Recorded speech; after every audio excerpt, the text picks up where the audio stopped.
नमस्कार। Something in between के 154वें episode में आप सभी का स्वागत है। 2014 में सत्ता में आने के बाद भाजपा के कद्दावर नेता दिवंगत अरुण जेटली की एक टिप्पणी बेहद अहम थी। उन्होंने कहा था कि संसद में हंगामे से कभी विपक्ष का मकसद पूरा नहीं होता।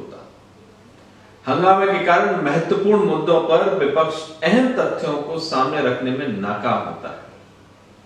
यह टिप्पणी इसलिए महत्वपूर्ण थी कि यूपीए सरकार के दूसरे कार्यकाल में कई सत्र हंगामे और नारेबाजी की भेंट चढ़ गए थे। लोकपाल, 2G स्कैम, कोलगेट मामले में विपक्ष के हंगामे के कारण संसद की कार्रवाई लगातार ठप रही थी। जाहिर तौर पर जेटली की टिप्पणी बेहद अहम थी।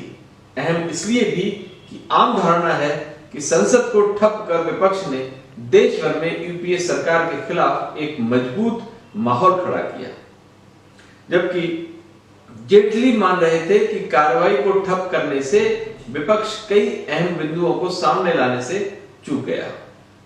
जाहिर तौर पर अगर चर्चा होती तो यूपीए सरकार के खिलाफ ये बिंदु भी चर्चा में आती। इससे यूपीए सरकार पर दबाव और बढ़ जाता।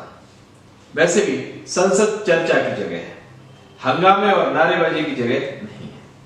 हंगामा भी लोकतंत्र का ही एक हिस्सा है, मगर यही सब कुछ नहीं है।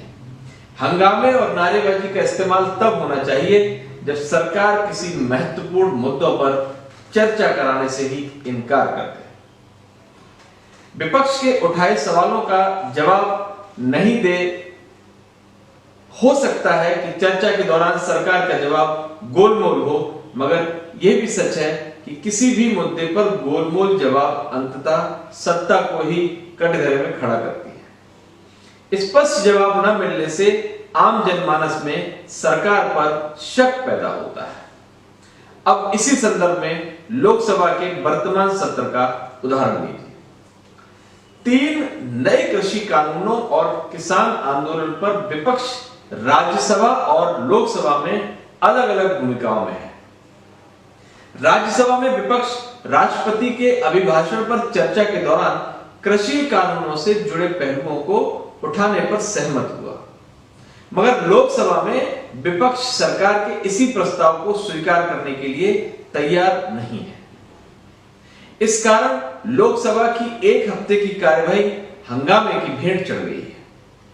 सवाल है कि जो फॉर्मूला राज्यसभा में विपक्ष को स्वीकार्य है, वही फॉर्मूला उसे लोकसभा में स्वीकार क्यों नहीं है? वह भी तब जब राज्यसभा में प्रतिनिधित्व रखने वाले ही ज्यादातर दल लोकसभा में भी प्रतिनिधित्व रखते हैं। जाहिर तौर पर विपक्ष इस मामले में राजनीति कर रहा है। अब चर्चा का क्या महत्व है, इसे राज्यसभा से समझने की जरूरत है।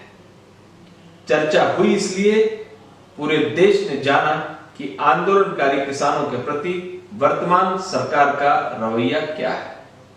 किस तरह दिल्ली से लगती सीमा को सरकार ने किले में तब्दील कर दिया है। किस प्रकार पुलिस ने कई निर्दोष किसानों को बिना वजह प्रताड़ित करने के बाद जेल भेजा। चर्चा के कारण ही पूरे देश ने जाना कि विपक्ष में कानून में जिस अनुबंध खेती से संबंधित कानून के प्रावधानों पर सवाल उठा रहा है, उससे भी कड़े प्रावधान कांग्रेस शासित राज्य पंजाब में है। मसलन केंद्रीय कानून में अनुबंध करने वाला व्यापारी विवाद की स्थिति में किसान को जेल नहीं भेज सकता, जुर्माना नहीं लगा सकता, मगर पंजाब के कानून में किसानों को जेल भेजने और उस पर 5 लाख रुपए तक के जुर्माने लगाने का भी प्रावधान है। चर्चा इसलिए भी जरूरी है कि इससे संबंधित विवाद के सभी पक्ष सामने आते हैं। विपक्ष और सत्ता पक्ष इस संदर्भ में एक दूसरे की खामियां गिनाते हैं।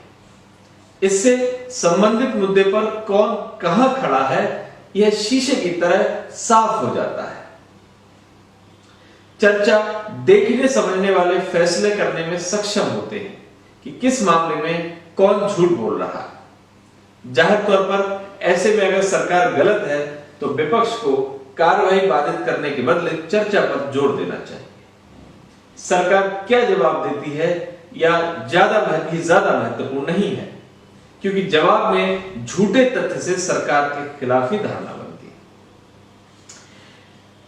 वैसे भी संसद लोकतंत्र का सर्वाधिक महत्वपूर्ण स्तंभों में से एक है। चर्चा और बहस ही संसद की आत्मा है। दुखद है कि आजादी के बाद धीरे धीरे संसद में चर्चा और बहस का महत्व कम होता जा रहा है।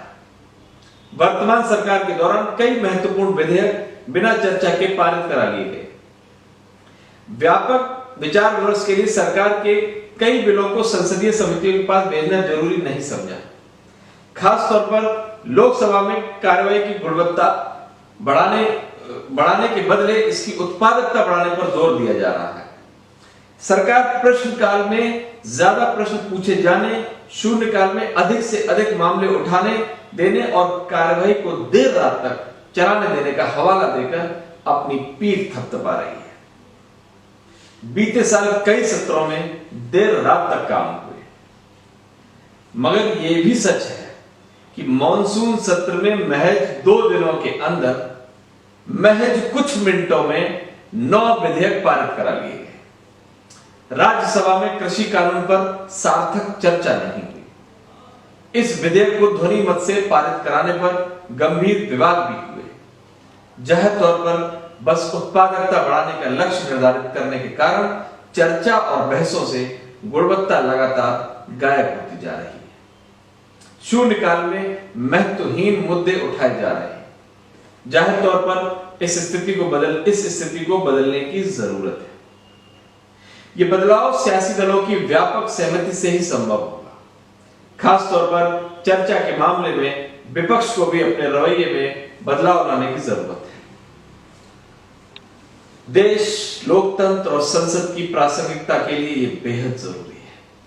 सियासी दलों को समझना होगा कि संसद की प्रासंगिकता के खत्म कर वो सबसे पहले लोकतंत्र और फिर देश के भविष्य की जड़ें खोद रहे हैं।